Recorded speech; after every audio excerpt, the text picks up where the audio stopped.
What is up, ladies and gentlemen? Cjthecheesedj here, and we're back with a brand new top 10 for you guys today, and that is top 10 dinosaurs with special abilities. So guys, keeping very similar to the last format, we're going to be trying to be concise and precise with the dinos that we list, and we'll be putting the text up with a basic overview of their abilities before we go into more details. I'll also be putting timestamps as well, so if you guys want to skip ahead to see whatever number 5 or number 3 is, you can check those down in the comments as well. So without further ado, let's get into the video. So guys, coming in at number 10, we have the Parasaur. Now, the Parasaur has a sonar ability that you can see there that detects enemies. He also has the ability to scare off smaller predators, so dillos, raptors, that sort of thing. He can actually scare them off with his roar attack. It does take a little bit of time to cool down though. So guys, the Parasaur is great. He has the sonar ability. It detects enemies in a certain radius. You'll bring it up on your HUD if he does manage to detect any enemies. You can see in the top right hand corner that we currently are horse, which means that we cannot do our sea roar again because our poor Parasaur just does not have the throat for it. However, the sonar ability is really useful in PvP because it enables you to detect reapers or basilisks, anything hidden under the ground, purlovias, anything like that. You can also use it to detect enemy players that are running around trying to raid you. So this is definitely more useful in PvP. However, I've tried to make this list utilizing both PvE and PvP aspects of the game. But you can see when the Parasaur detects an enemy, you'll get that red reticle that'll pop up on your screen, and that means that there's an enemy nearby. Your foes will also receive this warning saying that they have been detected by a Parasaur. Once again, this is really helpful for PvP because it helps you track down those Parasaurs. Plus the fact that you can carry the Parasaur with the RG makes you a pretty much portable scanner for wherever it is that you are headed. So let's move on to number 9. Now coming in at number 9, we have the Deinonychus. The Deinonychus has a bleed attack. He's able to latch onto large dinos, climb walls, takes no fall damage, has a mini glide sort of aspect to it where it won't take fall damage and it can hover a few extra meters. It also has an alpha buff where if these guys are in a pack, your strongest one will get an alpha buff. So guys, the Deinonychus, really strong, really good. You can definitely use it for boss fights. It can jump, it can gnaw, it does bleed damage. You can see here that this Bronto will slowly get mauled to death, and our pack Deinonychuses can also actually jump on this guy without us having to manually do it. So if you're after a dino that just does a shit ton of damage, you can definitely bring the Deinonychus, and their bleed attack scales with the amount of health that the enemy has. So you can actually take Deinonychuses into boss battles and they will shred through the bosses pretty quickly. Do be careful though, you will need strong saddles and high health and stamina because they will fall off and they can die very quickly from the boss's damage. Don't bother pumping up melee damage on them because the bleed attack is percentage based, so no matter how high you pump the melee damage, it won't actually affect the damage over time. Now, like I mentioned earlier, they can jump, they can glide, you can actually hold down the spacebar to do a charged jump, which will actually send you further. They can climb up walls, which, you know, is also really useful in its own right, but these guys are all around great. They don't take fall damage too. You can see due to the feathers on their wings, it actually enables them to glide a little bit, and they don't take any fall damage. So the Deinonychus is definitely up there with one of those really good PvE dinos, and you can definitely use them in PvP to shred through some of your opponent's dinos, and I would heavily recommend getting them in a pack. But guys, let's move on to number 8. Now guys, coming in at number 8, we have the Tusoteuthis. Now the Tusoteuthis is probably one of the strongest underwater mounts that you could possibly get. This guy is incredible. He does a crap ton of damage. He's got some grapple attacks that you can actually use. He squirts ink out, and he also generates oil over time as well. So these guys are great for farming up meat underwater, for doing your meat runs for your babies, you name it. They can also farm Cnidarias as well, because yes, they are affected by the Cnidaria attacks. However, you will not get booted off your Tuso by these Cnidarias, and he can actually still move while you are attacked by the Cnidarias. So it really helps out. As well as that, you can't actually get grabbed off by other Tusos. So these guys are just an all-around great underwater tame for just cruising around the ocean, doing your meat runs, farming up underwater drops and all that sort of stuff. These guys are great. You can see there with the oil ability that you actually get an extra bit of movement speed with it as well. And like I said earlier, they can actually also grab enemy dinos as well. So you can use this for PvP or PvE, and they can grab up to Moses. So obviously they can't grab Basilosauruses though, so do take note of that. But you are also able to farm up Alpha Moses as well like this, because you can grab them and you can kind of glitch them into the underwater terrain, causing them not to attack you, which is really good because you can just farm up that alpha loot super easy. So guys, Tusos coming in at number 8.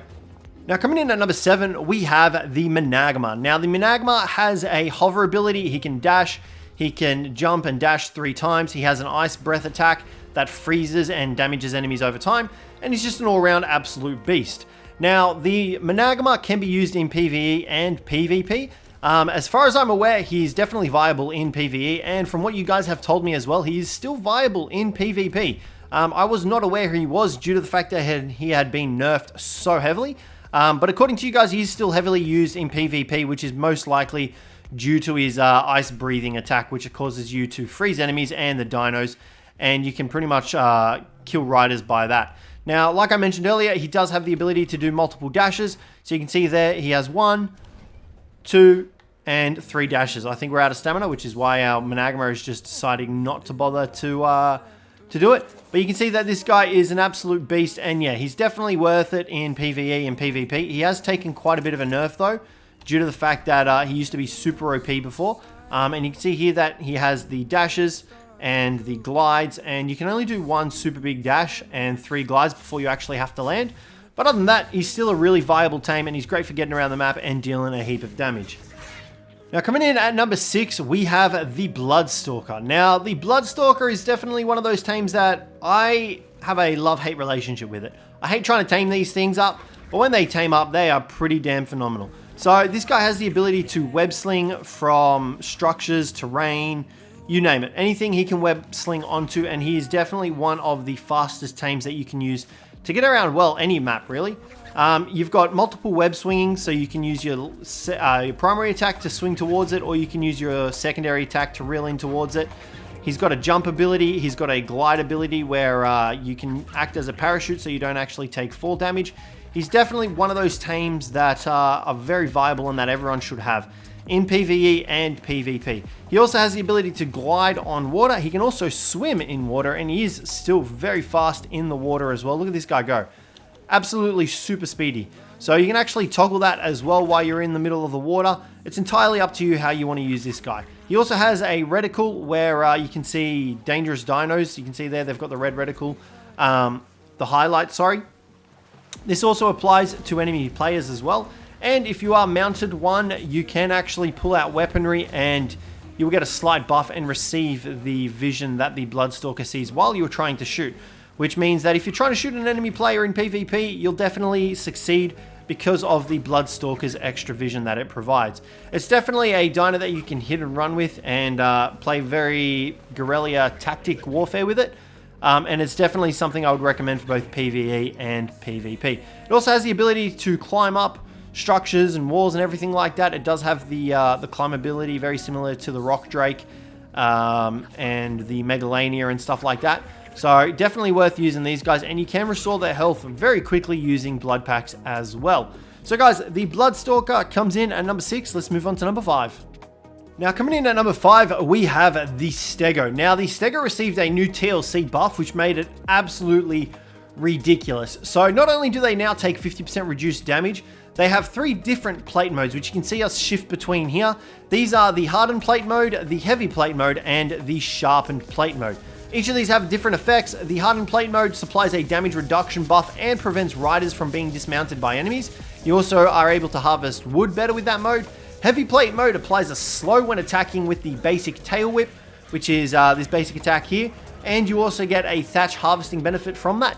Sharpened plate mode, which is this one here, sorry, is the one, and it applies a armor penetration attack when attacking with the tail whip, and it's useful for harvesting berries. So guys, the hardened plate mode is really great for soaking turrets in PvP because you'll be able to just take a flat reduction of damage. That paired with the Stego saddle means you're not going to really be taking any damage from anything.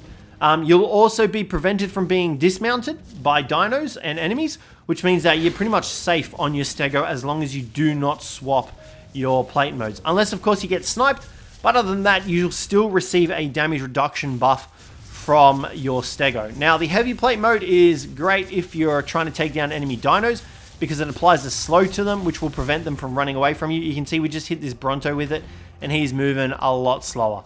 So you can easily use this to get away from enemies if you need to, or to slow them down so that your tribe mates or tribe dinos could kill them.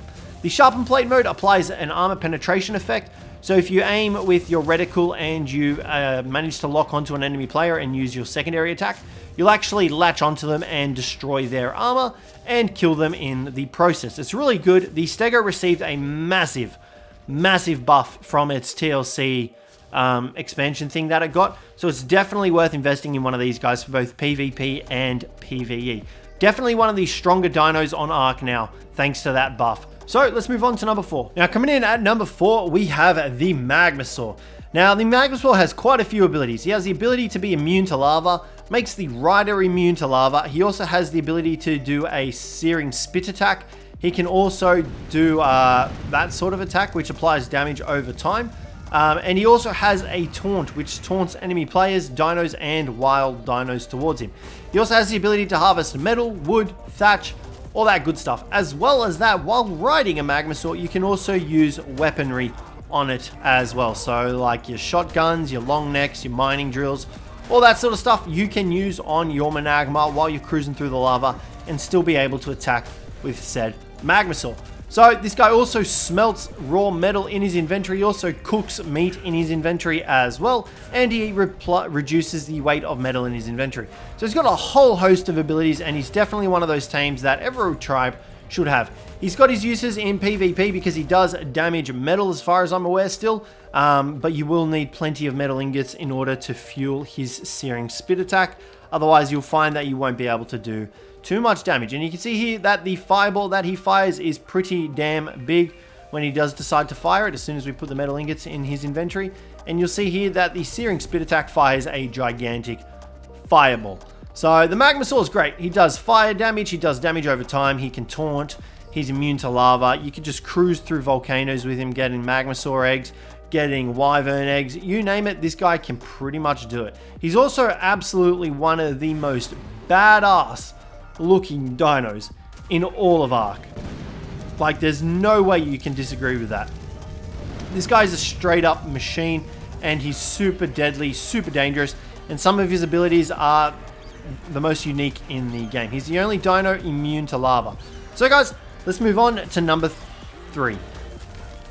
Now guys, coming in at number 3, if you're a fan of the channel, you'll know that this guy regularly is on most of my top 10s because he's just such an amazing mount. We have the Rock Drake.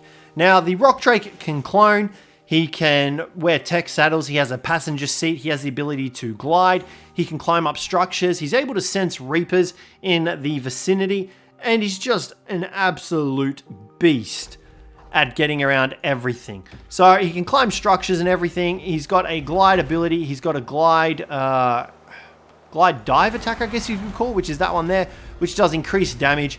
His glide is definitely one of the fastest ways that you can get around in the game. Very similar to the Griffin, he is also able to swim really, I mean, not fast, but for a land-based flying sort of dino, he definitely can swim pretty fast. You also have the ability to jump out of the water and continue gliding, which makes this guy one of the most deadliest dinos just to get around the map.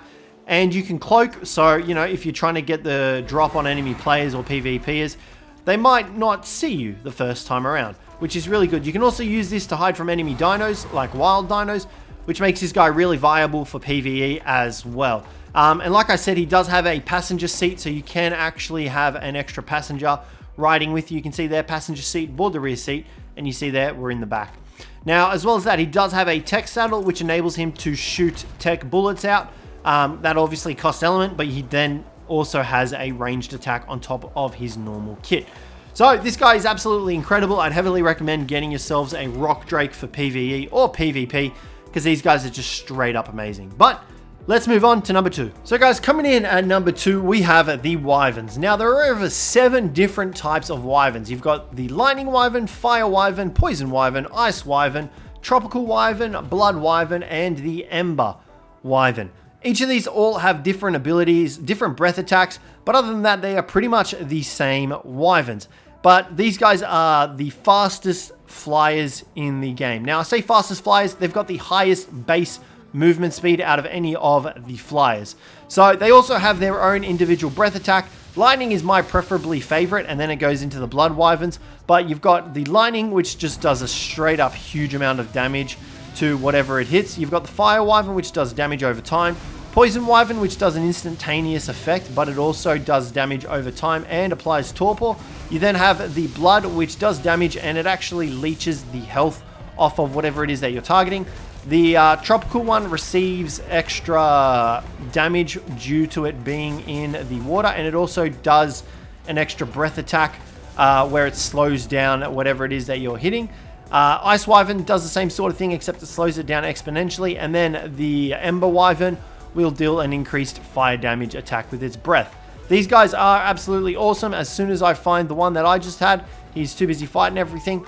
But you definitely need to get these guys from eggs or from the Crystal Isles to tame up, and they're incredible. They have the ability to also gather thatch. They can pick up dinos up to the size of stegos, and they can do a wing flap to knock back enemy dinos or enemy players. These guys are heavily utilized for PvP as well, especially the Blood and Lightning Wyverns, because they have the potential to kill the player off the back of the Wyvern mid-combat. So it's definitely worth investing in some of these guys if you haven't already. But other than that, guys, that is going to be number 2. Let's move on to number 1. Now, guys, coming in at number 1, we have the Gacha. The Gacha completely negates an entire aspect of the game. That's how good its abilities are. So the Gacha produces crystals over time, which can then be used to produce your own materials. For example, this Gacha here in front of us has the ability to produce organic polymer, crystal, silk, green gems, stone, and thatch. With Gachas, you genuinely do not need to do any farming whatsoever in the entire game of ARK. If you have a decent amount of Gachas and they are mate boosted and separated in the right colonies so that they don't lose that production value, these guys will completely negate the fact that you need to go out and gather resources. It is crazy how good these guys are, and it's crazy how much of the game they can just shut down by having a bunch of Gachas. So in order to keep these guys fed up, you can feed them stone, metal, seeds, and they will constantly produce crystals and shoot them off their backs. I would heavily recommend getting Gachas for all your production needs. Yes, they're not as fast as, say, taking out an Anki and going to get some metal, but if you're trying to farm up some organic polymer, you can just tame up an organic polymer Gacha, keep all its crystals that it produces, and when you need the organic polymer, just hatch all those crystals. These guys are awesome for all those aspects, and I'd heavily recommend getting some Gachas. So guys, that's going to wrap up the top 10 dinosaurs with special abilities. Hopefully you guys enjoyed this one. Let me know what your guys' picks are. There were obviously a couple other dinos that we could have put on this list. Some of those were the Velonosaur and the Basilisk. I genuinely really like those guys, and the Reaper Kings and stuff like that. But we have to kind of mix it up a bit and, you know, change our opinion on some things. So hopefully you guys enjoyed this one. If you did, don't forget to leave a like, subscribe down below for more. But other than that, I'll catch you in the next one.